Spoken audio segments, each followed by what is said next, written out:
en el índice, pues podemos ver primero la definición del burnout, que es el burnout o síndrome de desgaste profesional. El punto número 2 que vamos a tratar es cómo detectar el burnout y cuándo acudir a un profesional. Sobre todo es muy importante en este síndrome porque el deterioro es gradual y llega un momento que ya no somos conscientes de que tenemos el síndrome y, bueno, pues cuesta a veces identificar las señales, ¿no? Para acudir a un profesional. Prevención del burnout y, por último, la terapia psicológica para el burnout.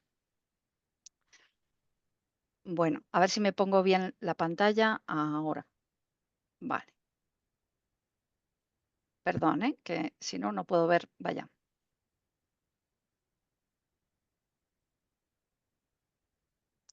Disculparme.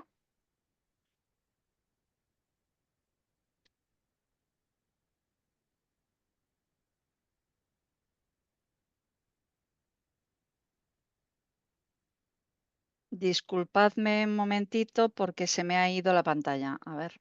Mm, Aquí, la vuelvo a Ahora compartir. estamos viendo tu pantalla. Sí, sí, sí, la vuelvo a compartir. A ver. Aquí, compartir. Vale, es que no me dejaba ver correctamente las diapositivas. Vale, pues ya está. Em, Bueno, la definición del burnout o desgaste profesional, pues podría, bueno, primero decir que el término se utilizó inicialmente por la psicóloga Christine Maslas en 1976 para referirse a trabajadores que estaban en contacto con clientes o pacientes, es decir, con el factor humano, ¿no? Que tanto cuesta a veces de manejar.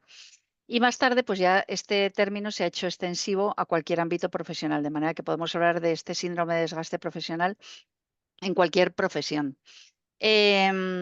Bueno, pues la definición de este síndrome es un síndrome que se origina como resultado de un cuadro de estrés crónico en el lugar de trabajo.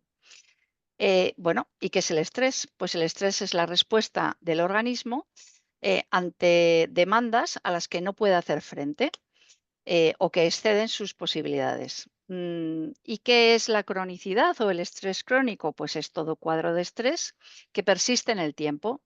Pueden ser semanas, meses o incluso años, ¿no?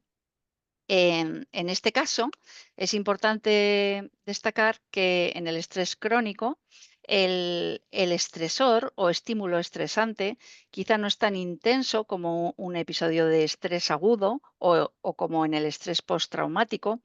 Digamos que aquello que nos asusta o aquello que nos resulta dificultoso, no es tan intenso, aunque sí que es importante para nosotros, puesto que un trabajo sostiene la economía propia y de la familia, etcétera. Pero sí que se da con esa cronicidad o con esa frecuencia que hace que al final, si dejamos que pase el tiempo, pues los efectos pueden llegar a ser devastadores. Es como el caso, por ejemplo, del maltrato psicológico, ¿no? Que, bueno, la persona que sufre maltrato psicológico no está recibiendo continuamente pues, un estímulo que atente contra su vida, ¿no? Pero sí que continuamente se está sintiendo seriamente amenazada y esa gotita, cada día, cada día, cada día, al final tiene un efecto pues muy grave y devastador, ¿no? Como vamos a ver. Em, bueno, en algunas estadísticas, según la OMS, el síndrome de desgaste profesional lo padecen 1 de cada 5 trabajadores, en mayor o menor intensidad, aunque ya veremos que el desgaste profesional siempre es en alta intensidad, ¿no? Si no, no se podría definir el síndrome. Por otra parte, bueno, por otra parte, mm, hay un poquito de controversia. Sí que se ve que en profesionales jóvenes que tienen poca experiencia, que no se saben poner límites o que quieren hacer grandes conquistas a nivel laboral, pues tienden a extender sus jornadas o hacen jornadas de 12 horas y esto pues hace que sean personas más vulnerables a padecer este estrés. Y se habla de mayor incidencia en mujeres que en hombres, aunque en esto hay algo de controversia, pero sí en la dimensión de lo que es el desgaste emocional. En el burnout veremos que hay un desgaste físico, pero también un desgaste emocional, ¿no? Entonces, de hecho, la escala que mide el burnout, la MBI, pues tiene una gran mayoría de ítems que miden precisamente este desgaste emocional. Bueno, ¿qué dimensiones tiene el burnout o en qué ámbitos sintomatológicos podemos distinguir en el burnout? Bueno, pues hay tres dimensiones fundamentales. Una es el agotamiento extremo y generalizado. La segunda, actitud negativa y distanciamiento psicológico del trabajo. Y por último, el bajo rendimiento laboral.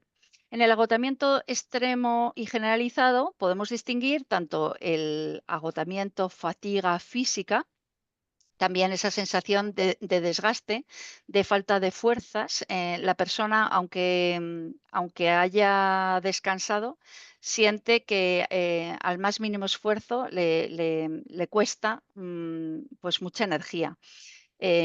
Por otra parte, también ese cansancio y esa fatiga, ¿no? Pues permanece incluso aunque tengamos ese reposo. Y lo más importante es que también se produce un agotamiento emocional. ¿Qué es el agotamiento emocional? Pues como que nuestro sistema emocional no responde, es decir, que ante estímulos que en situaciones normales deberían provocar una emoción, bien positiva, bien negativa, la persona se queda impasible, ¿no? No responde ante esos estímulos que normalmente provocarían una emoción. O bien tiene una reacción desproporcionada. Por otra parte, la actitud negativa y distanciamiento psicológico del trabajo, ¿cómo se muestra? Pues con una mayor irritabilidad, ¿no? La persona pues se enfada a la más mínima petición o exigencia del trabajo. Em, Cinismo e ironía, ¿no? Bueno, pues estoy recordando un caso de una persona que me consultó y, dirigía un departamento de logística como de una empresa y tenía que responder pues, a distintas peticiones de piezas pues, de una cadena de concesionarias, ¿no? De tiendas. Y bueno, cada vez que recuerdo que una persona le pidió algo muy urgente, por un asunto urgente, y le contestó, bueno, pues mira, tú haces el puesto 151 y hasta que no atienda a los anteriores 150 no te voy a atender, ¿no? Esto es como una respuesta pues irónica, cínica, porque aquello era urgente para el momento, ¿no? Em, Se produce también despersonalización. ¿Qué es la despersonalización? Bueno, esa sensación de que ya no gobierno, ¿no? Mi propio organismo, estoy fuera de mí y es lo que vulgarmente conocemos como pues, funcionar como un autómata, que ya no controlo y no domino pues, mi conducta. También una actitud fría y distante y se ve también por una pérdida de motivación hacia el trabajo. Y luego el bajo rendimiento laboral, bueno, se empieza porque empezamos a no alcanzar mínimamente los objetivos. Esto me produce autoestima porque cosas que antes podía conseguir con facilidad, ahora no lo consigo. Falta de fortaleza psicológica ante las presiones, incluso pues la habilidad emocional, a la persona pues llora con facilidad, cualquier cosa le supone un gran esfuerzo. Em, Esto produce también un deterioro en las relaciones interpersonales, puesto que si ya no tengo mi trabajo hecho a tiempo, pues esto repercute en el trabajo de otras personas, esas otras personas se enfadan conmigo y luego se produce una ralentización también en la toma de decisiones. Esta ralentización se suele deber a que la persona a veces ya niega su situación y tiende a culpabilizar a otras personas del problema, ¿no? Bueno, hay unas fases por las que pasamos antes de llegar al burnout. Las fases son pues el proceso de un estrés normal. Em, Está la fase inicial, ¿no? Que pues esto es común con un proceso de estrés normal. Pues una persona ante altas demandas, pues se tienen altas expectativas y hay un derroche de energía, un acopio de energía para afrontar esas exigencias del trabajo. Después viene una fase de bloqueo en la que vemos una desproporción entre el esfuerzo y el logro. No alcanzo las expectativas y comienzan los síntomas de estrés. Una tercera fase de frustración, aquí ya podríamos empezar a hablar que se está fraguando el burnout, ¿no? ¿Por qué? Porque hay un sobreesfuerzo, como veíamos antes, ante las demandas, una gran preocupación, ansiedad, tensión y fatiga, o sea, aparecen síntomas ya emocionales, no solamente físicos, y aparece la frustración y la desesperanza. Hasta aquí, por así decirlo, podría ser un proceso de estrés normal y puede ser revertido. Pero si continuamos pues luego, no es que no pueda revertirse el burnout, pero cuesta mucho más, ¿no? La siguiente fase ya es más propia del burnout, que es apatía, una actitud negativa, fría, como veíamos antes, distante hacia el trabajo. Y por último, el síndrome de estar quemado, que ya es un colapso emocional y cognitivo y una gran frustración e insatisfacción. Ahora veremos algunos síntomas más. Bueno, em, en la clasificación internacional de enfermedades anterior, la CIE-10 estaba considerado como una enfermedad común y en la clasificación actual, revisada, ¿no? La CIE-11, pues se considera como una enfermedad profesional. En concreto, está dentro de los problemas asociados con el empleo y el desempleo.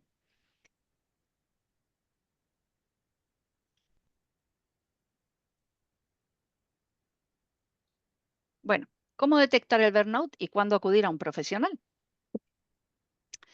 Bueno, pues para detectarlo, lo mejor es fijarnos primero en los síntomas, ¿no? Hay síntomas psicosomáticos, los psicosomáticos, tienen un origen psicológico, pero afectan físicamente y fisiológicamente a mi organismo, ¿no?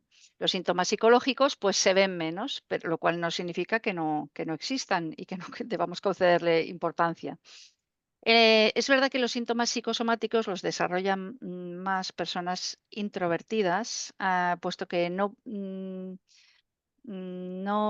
tienen facilidad para dar cauce a sus emociones, para exteriorizarlas, ¿no? Y por eso, pues la tendencia de las personas introvertidas es a somatizar los problemas psicológicos, ¿no? Dentro de los síntomas psicosomáticos, pues a nivel cerebral, cefaleas, tics nerviosos, ansiedad, en los músculos, tensión y dolor muscular, en el estómago, úlceras, vómitos, molestias digestivas, pérdida o ganancia de peso, en el intestino, pues diarrea, colitis, enfermedad de Crohn, bueno, seguro que hay más, pero bueno, digo aquí lo fundamental.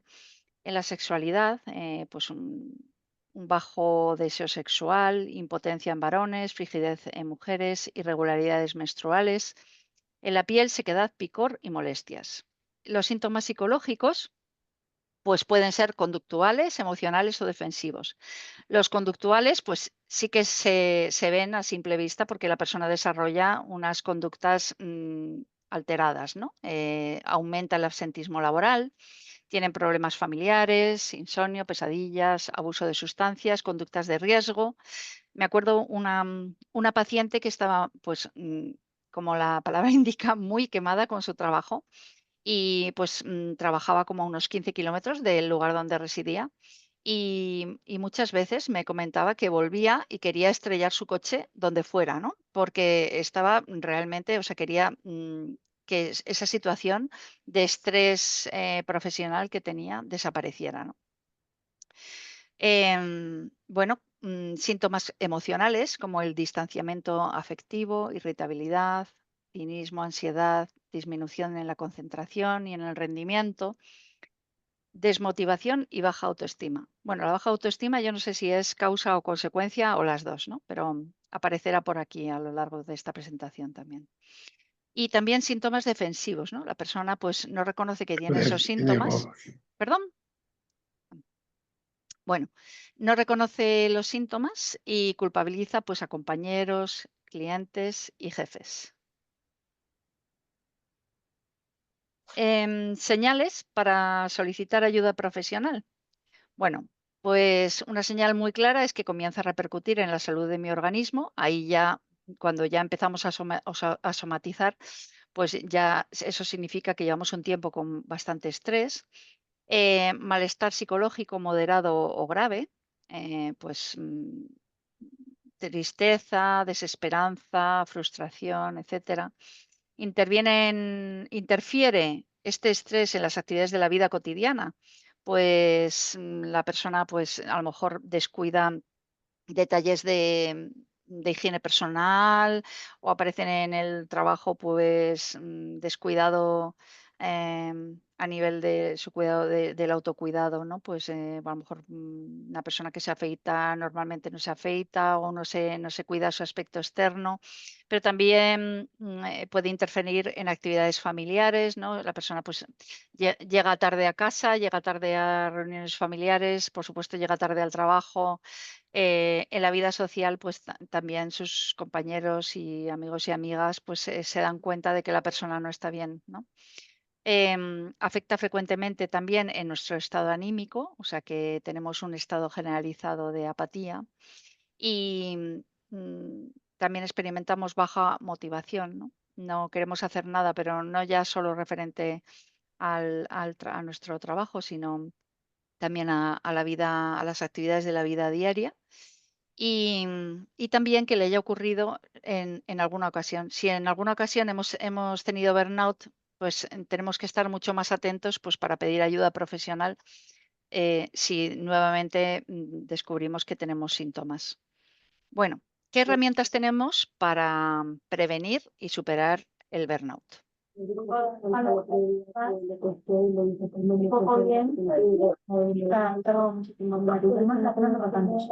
Perdón, ¿se escucha bien? ¿Hay como alguna interferencia? Bueno, voy a continuar. Em, bueno, pues las estrategias para afrontar y controlar el burnout tienen que ir dirigidas en dos ámbitos, a nivel individual, pero también a nivel organizacional. Es decir, aquí las organizaciones tienen una importante misión. No siempre es culpa de la organización o de la estructura de la empresa en la que trabajemos, pero sí que es verdad que la empresa pues, puede puede implementar pues, muchas acciones para, para proteger, ¿no? La salud de sus trabajadores y más concretamente el burnout.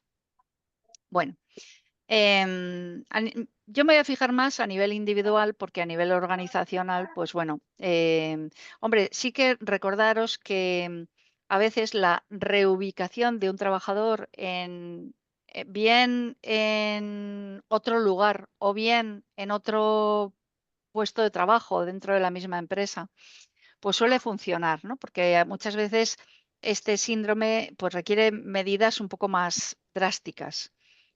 También pues reforzar ese trabajo en equipo, etcétera. Pero bueno, como os decía, no me voy a fijar en lo organizacional, sino más bien qué podemos hacer más a nivel individual.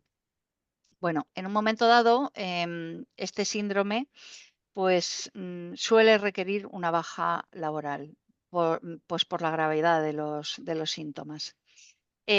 También, bueno, pues si hay problemas de insomnio o a lo mejor en un estado anímico muy bajo, bueno, cuando los síntomas tienen la suficiente gravedad, pues sí que se recomienda también un tratamiento farmacológico a través de un servicio de psiquiatría, ¿no? Luego la persona puede sugerir cambios, ¿no? Cuando no esperar a que nos digan, sino pues pedir, por ejemplo, teletrabajar algunos días. Recuerdo una paciente que no lo pidió ella, le dieron teletrabajo 2 días y bueno, pues nos consultó a nosotros por estrés y desde que tuvo esos 2 días de teletrabajo fueron suficientes para que su nivel de estrés bajara mucho, ¿no? Pero bueno, también se pueden sugerir cambios respecto a ir a otro departamento, ¿por qué no? ¿No? Si a lo mejor donde yo estoy veo que mis habilidades y capacidades pues no se corresponden con la tarea que estoy haciendo, pues quizá pueda cambiar de departamento dentro de la misma empresa o, ¿por qué no?, ir a buscar otra empresa donde me encuentre mejor. ¿Tratamiento mediante terapia psicológica? Pues, una vez vistos las señales, es muy recomendable. Yo me atrevería a decir que un síndrome de desgaste profesional grave, en sus últimas etapas, pues, necesita un apoyo psicológico seguro. ¿Cómo se hace esta terapia? Pues se actúa primero sobre el estímulo estresante o estresor y después, pues, mejorando las habilidades de afrontamiento del trabajador, que ya lo veremos. Bueno, primero vamos a hablar un poquito de la prevención. Pues hay factores de vulnerabilidad, tanto personales como estructurales. Como os digo, los estructurales nos los vamos a saltar porque no nos va a dar tiempo si no, pero vamos a detenernos un poquito en los factores de vulnerabilidad personal. ¿Por qué? Porque, bueno, al hilo de lo que yo os voy a ir contando, cada persona sí que puede ver si tiene esa vulnerabilidad. Y, y por lo menos, pues, si la tiene, es estar, pues, más atenta a, a- a- a la posibilidad de padecer estrés, ¿no? Y por lo tanto, pues, poner remedio. Personas que tienen baja tolerancia al estrés y a la frustración hacia, hacia otras personas y sus conductas, por ejemplo, personas con alta sensibilidad, personas PAS, que pues cualquier gesto, me ha mirado mal, mira lo que me ha dicho, a veces o sea, las personas con alta sensibilidad, me parece que tienen una riqueza maravillosa. O sea, no se trata de dejar de ser uno mismo, pero también ser conscientes de que, pues, esa alta sensibilidad puede traer también una alta susceptibilidad, ¿no? E irritabilidad. Pero no solo personas con alta sensibilidad, también personas, pues, que tienen vulnerabilidad a tener ansiedad, a angustiarse, ¿no? A ver la realidad como más amenazante de lo que es. Todo esto genera en estas personas inestabilidad emocional, ¿no? Y hay un rasgo de personalidad que se llama neuroticismo, que precisamente refleja esta inestabilidad emocional. Entonces, bueno, pues aunque ya os digo que yo creo que es una riqueza, también es un factor de vulnerabilidad. Hay personas con altos niveles de perfeccionismo, autoexigencia, sentido de la responsabilidad, que no toleran bien la novedad ni la ambigüedad, ¿no? No toleran la incertidumbre, todo tiene que estar bien atado, bien controlado, bien organizado. El problema es que la realidad, pues, no se puede controlar, ¿no? Digamos que el futuro, pues, no está en nuestras manos, ni siquiera el futuro inmediato. Bueno, se dice que estas personas, pues, son personas, pues, muy activas, pero que continuamente, mm, están en un estado de alerta continuo, ¿no? Esto se dice que son personas que exhiben un patrón de conducta tipo A veces son propensas a, a enfermedades cardiovasculares, ¿no? Entonces son personas, pues, que tienen la creencia de que solo ellas lo van a hacer bien o lo van a hacer de la manera apropiada y por lo tanto, pues son incapaces de delegar trabajo, ¿no?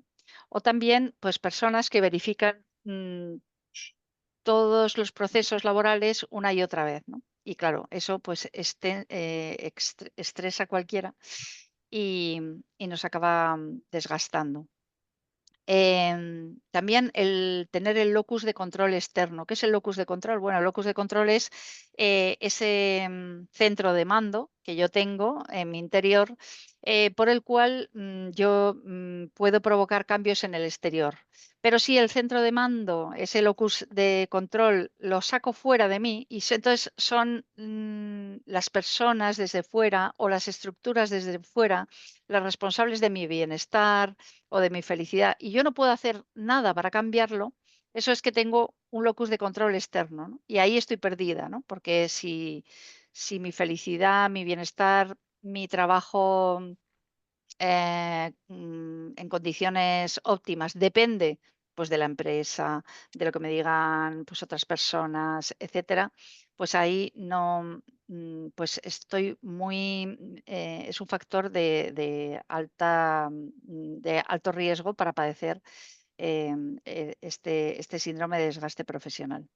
También falta de apoyo social. recuerdo un caso, a ver si nos da tiempo a mirarlo al final. Em, una mujer que tenía síndrome de burnout, sí que estaba muy agotada y lo que una de las puntos de apoyo, lo que le salvó y la protegió de no acabar pues peor, fue el apoyo social, porque sí que tenía una familia maravillosa que la apoyó muchísimo y pudo salir, ¿no? Un déficit en habilidades sociales, ¿no? Si yo, pues, no sé tratar a las personas o provoco conflicto con las personas, lógicamente en los trabajos hay personas y entonces, pues, se va a ver resentida mi labor profesional. También deficiencias en las estrategias de afrontamiento, que ya lo veremos, y dificultades para poner límites, ¿no? Pues personas que no pueden decir no y van aceptando más y más carga de trabajo, o personas incapaces de decepcionar a los demás. Eh, y en definitiva también la baja autoestima supone que no sabemos poner límites porque no distinguimos, o sea, la baja autoestima en realidad es em, una baja valoración de mis cualidades y mis valores y mis capacidades, ¿no? Em, claro, si yo no puedo ver las capacidades que tengo, pues lógicamente voy a tener una baja autoestima. Lo contrario, ¿no? El ayudar a esa persona a tener una autoestima más alta supone que descubra qué cosas bonitas, ¿no? Hay en su interior, para que se pueda querer a sí misma, ¿no? Nadie quiere querer lo malo, ¿no? Pero si cuando miro hacia adentro siempre veo lo que me falta, lo que, lo que no tengo, mis defectos, pues no sabré dónde están mis límites, ¿no? Que es yo me gusta decir que lo que define, lo que nos define de verdad como personas son más nuestras cualidades que nuestros defectos, porque los defectos es aquello que no somos, aquello que no tengo, ¿no? Em, Me defino mucho más por mis cualidades, ¿no? De manera que las cualidades serían esa persona blanca que somos inicialmente, ¿no? Somos personas bonitas, pero es verdad que luego a veces no nos comportamos como personas llenas de cualidades. Eso no significa que no las tengamos, ¿no? Em, los defectos serían ese fondo oscuro en el que resalta esa figura blanca, ¿no? Entonces, si yo puedo delimitar, ¿no? Mis cualidades y delimitar lo que necesito para que se pongan en funcionamiento esas cualidades, si tengo una visión positiva hacia mí misma, notaré enseguida quién está invadiendo ese espacio y quién está como sobrepasando y no me está dejando, ¿no? No me está respetando. Y ahí podré poner límites, ¿no? Pero si no soy consciente de quién soy, ni de qué cosas buenas tengo, ni de quién me está molestando, molestando en el buen sentido, para realizar bien mi trabajo, pues simplemente estaré permitiendo que continuamente haya pues injerencias y no me haga respetar. Con lo cual, por aquí hay bastantes casos de burnout, ¿no? Personas que bueno, pues no se dan cuenta de que otros compañeros de trabajo, pues no les están respetando, ¿no? Bueno, en el caso de los profesionales del derecho, pues hay factores de riesgo, por ejemplo, ¿no? Son empresas donde la materia prima son personas, porque nuestros clientes son personas, los medios de producción son personas, en cuanto que un juez, yo que sé, abogado, fiscal, procurador, son personas que están interpretando la ley, pero son personas. Y finalmente está el producto, que también son personas, que es nuevamente mi cliente que ha ganado o ha perdido un juicio con las consecuencias que eso tiene para otras personas, para su familia o para terceras personas. Entonces es mucha carga, porque luego cada persona pues es un mundo, ¿no? Por otra parte, pues un abogado está en interacción con eventos de alta intensidad y gravedad, en el sentido que cuando se llega a un juicio, bueno, pues ya son cosas graves, ¿no? No es, he perdido un boli, es que voy a perder mi casa bueno, pues distintos eventos que seguro que vosotros sabéis más que yo. Bueno, luego esto es para todos, el avance de las nuevas tecnologías nos hace ser trabajadores a veces 24/7, ¿no? 24 horas al día, 7 días de la semana. Entonces, bueno, saber también limitar por ahí la influencia, ¿no?, de estas nuevas tecnologías y darnos espacio, pues, para el descanso. Plazos inflexibles, ¿no? Pues porque es verdad que trabajar con plazos a veces es un factor de vulnerabilidad para tener estrés. Desenlace todo o nada he puesto, pues cuando se defiende una causa, ¿no? Pues supongo que aunque nunca es trabajo perdido, pero si finalmente se pierde, pues puede dar la impresión de que no ha de que todo lo que he hecho no ha servido para nada, cosa que no es cierta, pero puede dar esa impresión y darnos una sensación de desgaste y cansancio.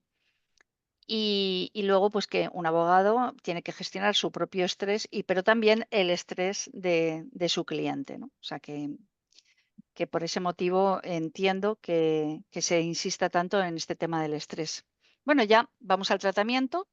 Tenemos 15 o 20 minutitos, me parece, más o menos. Bueno, em, primero a nivel personal, que lo vamos a mirar un poquito por encima, que nos planteemos siempre, si estamos en un trabajo que nos estresa continuamente, pues si estoy donde quiero estar, porque a veces dentro de la misma profesión, pues podemos encontrar otra área que nos estresa menos o incluso hablé hace poquito con un abogado que decía, bueno, pues yo no sé por qué soy abogado, porque me gustaría hacer otra cosa, ¿no? Bueno, pues ser valientes ahí para en un momento dado cambiar.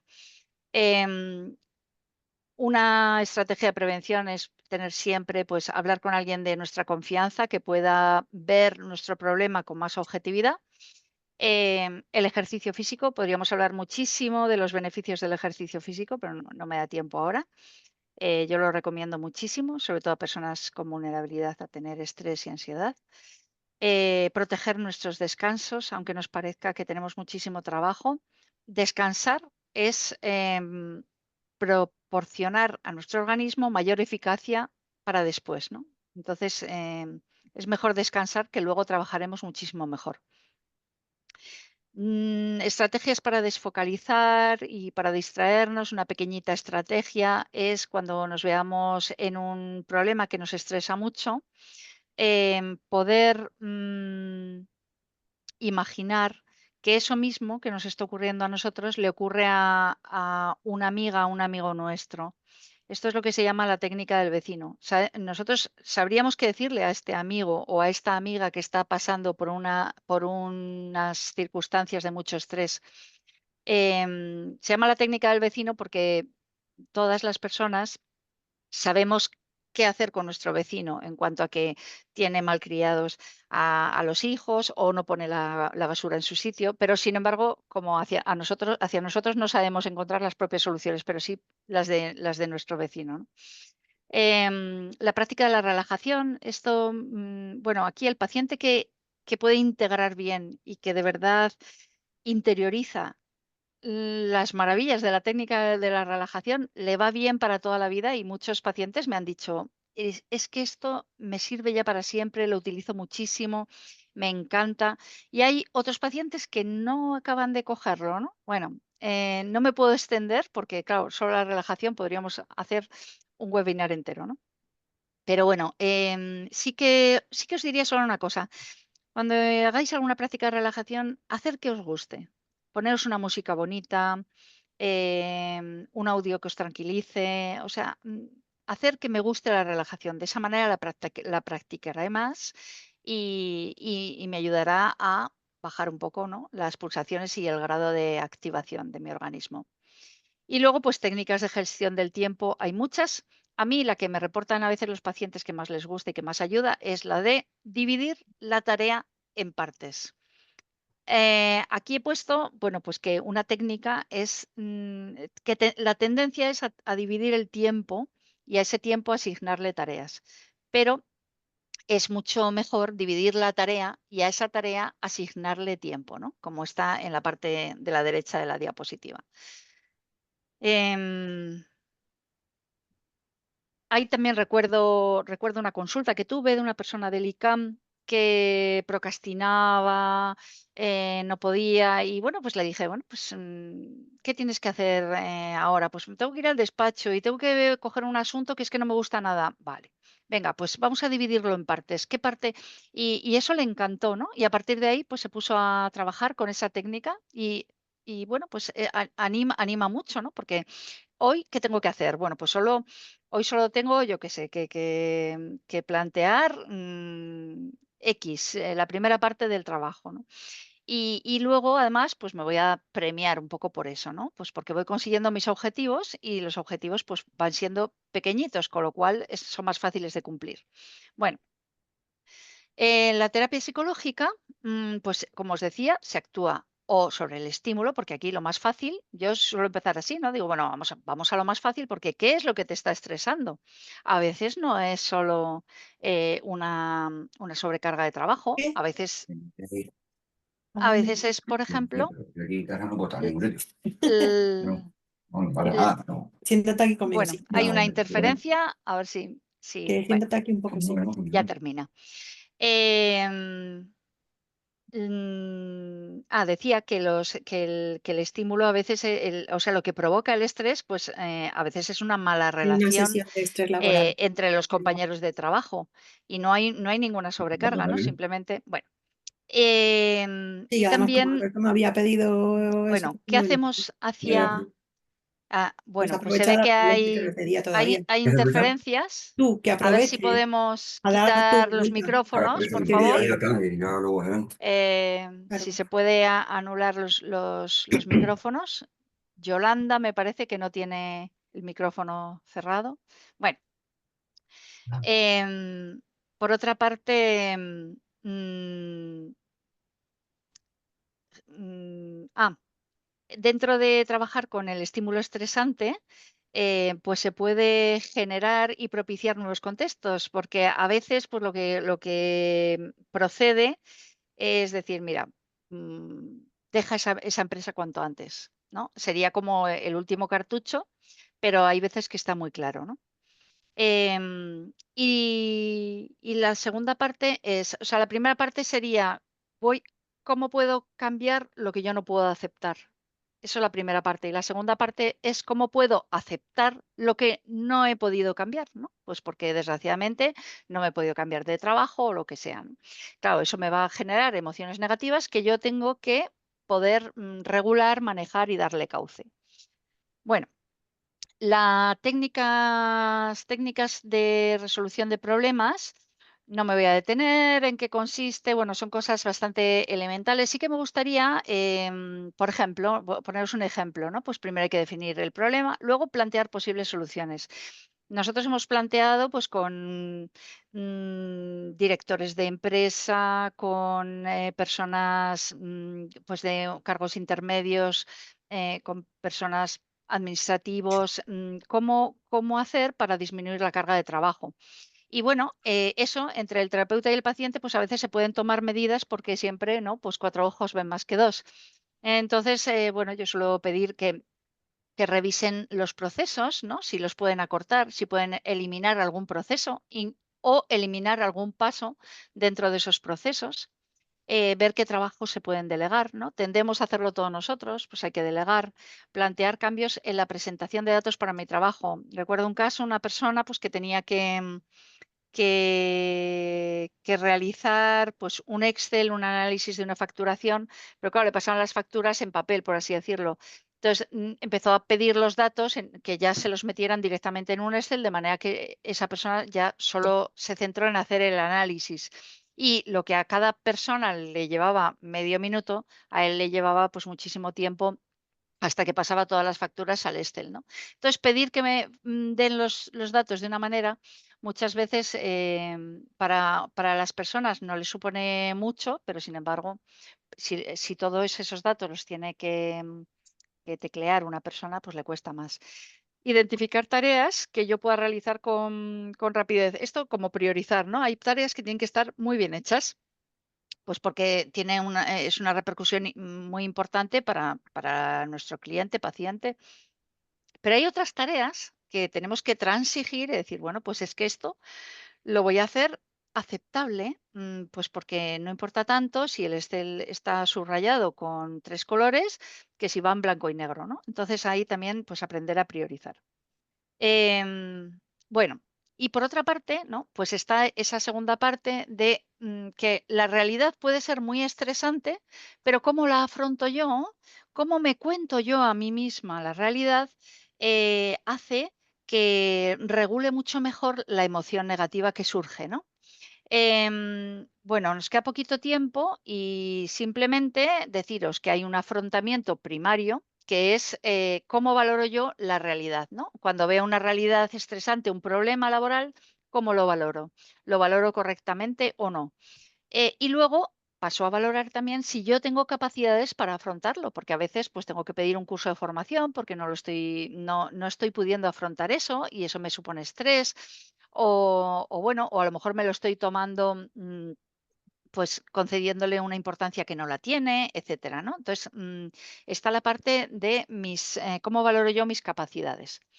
Bueno, no me voy a detener en esta diapositiva porque explicarlo igual nos llevaría un poquito más de tiempo y sí que me gustaría avanzar un poquito más en lo que es la reestructuración cognitiva, ¿no? Que aquí en esta diapositiva se puede explicar, pero os lo explico mucho mejor en la siguiente, ¿no?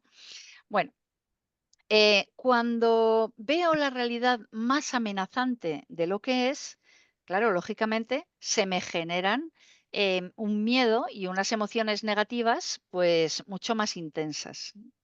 Yo siempre suelo decir a mis pacientes que cuando tenemos la emoción ya dentro, cuando ya la sentimos, cuando ya ese estado emocional ya se ha apoderado de nosotros, por así decirlo, poco se puede hacer, porque si ahora alguno de vosotros está triste, yo no puedo decir, pues chico, ponte contento, porque no, pues porque la emoción una vez que llega no estás tan sometida a un control voluntario, ¿no? Bueno, ¿y qué hago yo entonces para regular mis emociones, sobre todo las emociones negativas? Bueno, pues los psicólogos sí que se han dado cuenta que hay algunas maneras de regular esas emociones. Una de ellas es descubrir que mm, antes de la emoción suele haber una serie de pensamientos ansiógenos, en este caso, ¿no? En el caso del estrés, pensamientos que les llamamos pensamientos automáticos negativos, distorsiones cognitivas, creencias. ¿Qué tienen en común todos estos pensamientos? Pues que no son del todo ciertos, me mienten y me dibujan una realidad más amenazante de lo que es. Esto así, en pocas palabras, es descubrir que de la manera en que me hablo a mí misma, así después experimentaré emociones positivas o negativas. De manera que si yo quiero dejar o aminorar el efecto de la emoción negativa, del miedo, de la preocupación, de la tristeza, pues tendré que no puedo controlar directamente la emoción, pero sí esos pensamientos que están propiciando que yo tenga esas emociones, ¿no? Entonces, bueno, no me quiero ceñir al tiempo, pero lo que hace el terapeuta con el paciente, y esto es muy importante, es descubrir cuáles son esos errores cognitivos, ¿no? Aquí he puesto algún ejemplo, por ejemplo, ¿no? La sobregeneralización. Como he perdido mi primer juicio, ya nunca más ganaré uno. Bueno, pues esto genera muchísimo estrés, cansancio, ansiedad. Bueno, no tiene por qué, ¿no? Es la sobregeneralización, es tomar la parte por el todo, ¿no? Es basándome en un solo acontecimiento, generalizar a todo lo demás. Lectura del pensamiento, esto es muy típico, ¿no? Y produce mucho estrés en las personas, ¿no? Como he llegado tarde a una reunión, mi jefe ya está pensando que yo no tengo interés. Y en el fondo, pues yo he llegado tarde a la reunión, pues porque había atasco. O el pensamiento emocional, ¿no? Como, por ejemplo, ¿no? Como no quiero tener una crisis de ansiedad, eso significa que salir a la calle es peligroso. Bueno, pues la calle no es peligrosa, ¿no? Em, pero se nos mezcla ahí un poquito lo emocional en nuestros razonamientos. La inferencia arbitraria es como un razonamiento poco lógico, como que de las premisas nos extraen unas conclusiones lógicas, ¿no?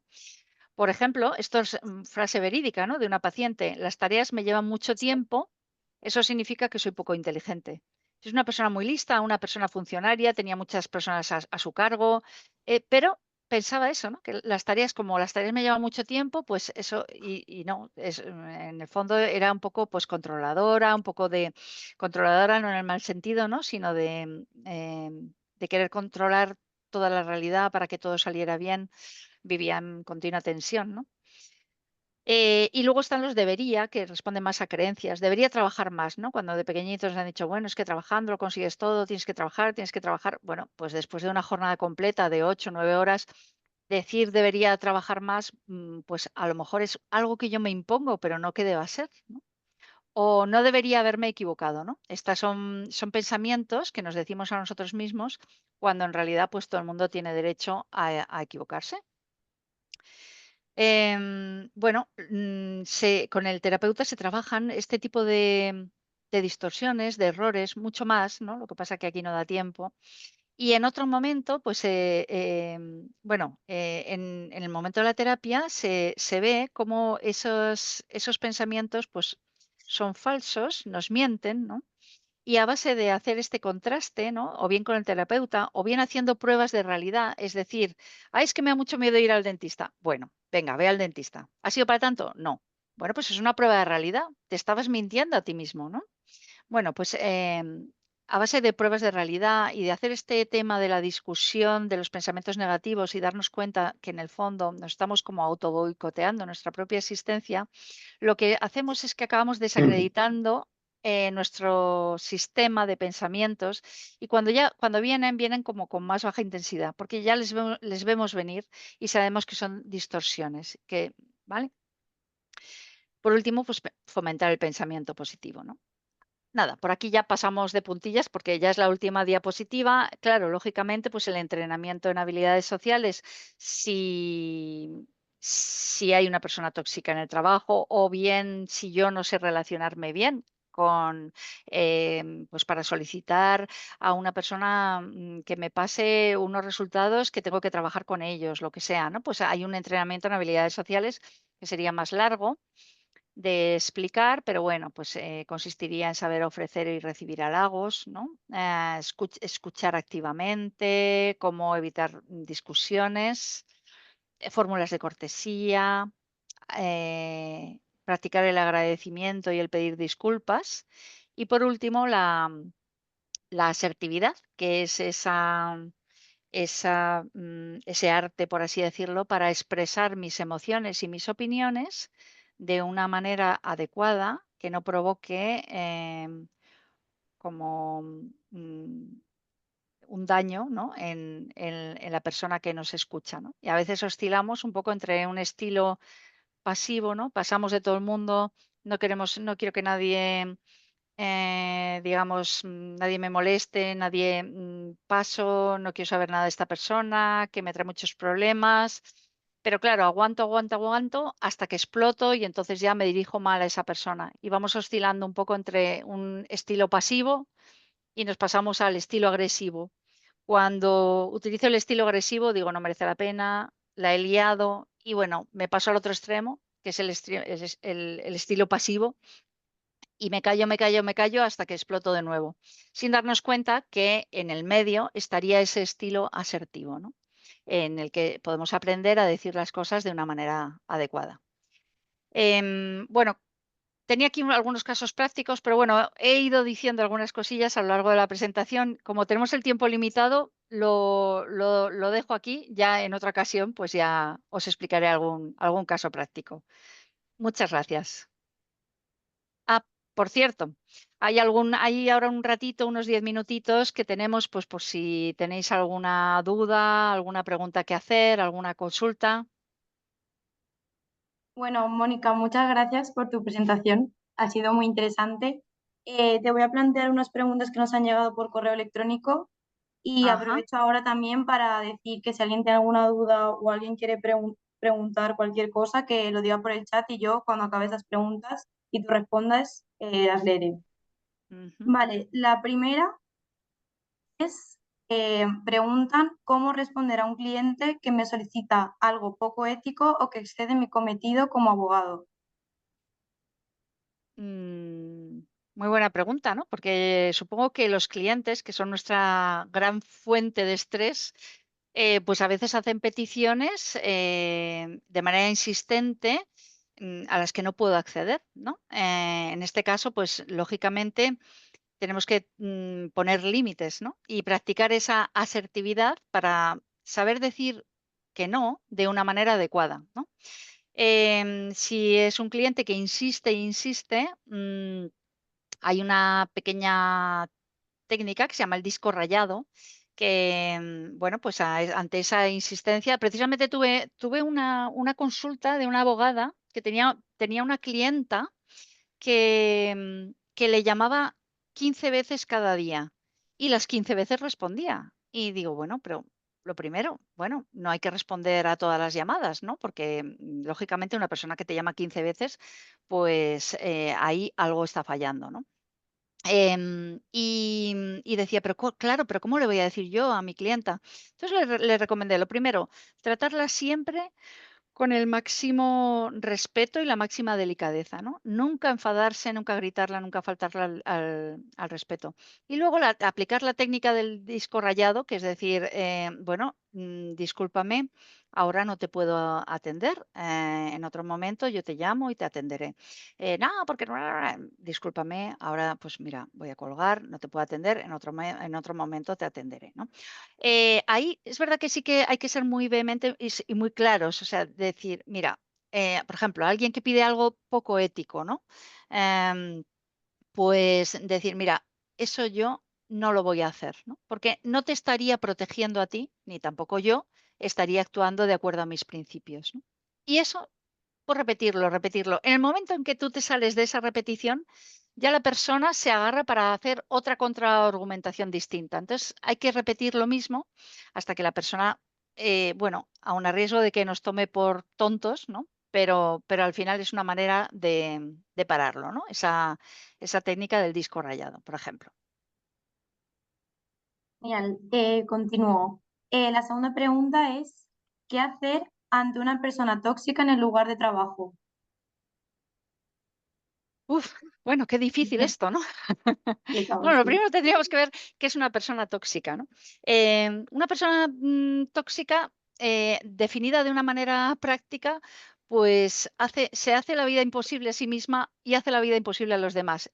Y los demás, cuando entran en contacto con esa persona tóxica, saben que hagan lo que hagan, eh, a esa persona le va a molestar, ¿no? Haga lo que yo haga, le va a parecer mal. De manera que si hago una cosa y la contraria, esa persona va a protestar, se va a enfadar, etcétera, ¿no? Eso es una persona tóxica. Pues, ¿qué recomendamos los psicólogos ante una persona tóxica? Si haga lo que haga, me voy a llevar un enfado, pues mejor me alejo, ¿no? ¿Qué pasa? Claro, aquí el problema es qué pasa cuando esa persona tóxica, pues la tengo en la mesa de al lado, ¿no? O como compañero de trabajo. Bueno, em, lógicamente tendré que poner algunos límites. Yo recomiendo poner límites, a ver, voy a decir la palabra públicamente, no es que te tengas que subir a un pedestal y decir, ah, aquí tengo una persona tóxica, pero sí, estas personas tóxicas, pues una pullita por ahí, te mandan un mensaje, no sé qué, pero actúan un poquito más como en la oscuridad, ¿no? Entonces, el hablar abiertamente, a lo mejor en una reunión de departamento, decir, bueno, pero es que, bueno, pues esta persona no me ha pasado, no sé qué, o sea, digamos, sacar a la luz algunas de sus acciones, por lo menos hace que que esa persona pues nos respete y pongamos ahí unos límites. Es decir, que hay otras personas que pueden darse cuenta, ¿no? Y como es tóxica, pero no es tonta, pues sí que eso le puede frenar. Y luego, por otra parte, cuando ya he hecho todo lo posible por librarme de esa persona tóxica y aún así, pues me sigue molestando, por decirlo de alguna manera, pues ya solo nos queda un poco intentar comprender, ¿no? Comprender qué está ocurriendo con esa persona, ¿no? ¿Qué le pasa a esa persona? Y bueno, yo puedo adelantaros, ¿no? Que una persona que critica todo lo que hacen los demás, nada le parece bien, digamos que hace la vida imposible a los demás, pero también se la hace imposible a sí misma, en el sentido que cuando vemos siempre lo negativo de los demás, los defectos de los demás, lo que le falta a los demás, eso es porque yo cuando me miro hacia adentro y me miro a mí misma, solo veo mis defectos, veo lo que me falta y veo pues una realidad muy difícil y muy negra, ¿no? Porque no tenemos, digamos, unos ojos para mirar hacia adentro y otros ojos para mirar hacia afuera, ¿no? Entonces, cuando tengamos una persona delante, pues pensad que además de que critica a lo mejor hacia afuera, pero sí que hacia adentro tiene un pobre concepto de sí misma, ¿no? Y entonces, bueno, esto no es que consuele mucho, pero ayuda a comprender, ¿no? Y a partir de ahí, bueno, pues practicar un poco lo que ahora en el mindfulness se dice, ¿no? Pues la compasión, ese intentar empatizar con el propio sufrimiento, ¿no? De esa persona, ¿no? Quizá por ahí mm, eso nos ayude el comprender nos ayude a dar cauce a esa emoción negativa que nos produce el contacto con esta persona. Ujú. Vale, y la última pregunta, ¿cómo Ujú. distinguir el burnout del estrés normal? Bueno, lo hemos visto un poquito al principio. Em, yo diría que las primeras fases del burnout podría, si no va a más, podríamos considerarlo un proceso de estrés normal. Cuando empieza a ir a más o así, pues una diferencia clara es que en el estrés normal solemos encontrar sobre todo síntomas físicos, ¿no? Agotamiento, pues me falta horas de sueño, siento mucho cansancio. Sin embargo, lo propio del burnout no solo los síntomas físicos, sino que también predominan síntomas relacionados con el estado anímico, ¿no? Desesperación, frustración, desmotivación, ¿vale? Esa sería una diferencia. Mm, también en el estrés normal pues predomina más el estado de alerta, la hipervigilancia. Sin embargo, en el burnout ya predomina como una especie de enlentecimiento motor para todo me da igual, me inhibo, evito ir al trabajo, o sea, es una situación como más estática, ¿no? No hay tanta hipervigilancia y tanta actividad. Genial, pues damos también por concluidas las preguntas. Ujú. Qué gusto, mira, justo hemos acabado súper puntuales. Bueno, no me lo creo. No, no, vaya, ha estado genial, los Me, tiempos perfectos. me he saltado varias cosas para poder llegar un poquito al turno de preguntas, que siempre es más interesante. Ujú. Vale, pues nada, te agradecemos muchísimo la presentación que has hecho y que nos ha gustado mucho y creo que hablo por todos y ha estado muy interesante. Muchas gracias. Gracias a vosotros, muchas gracias a vosotros.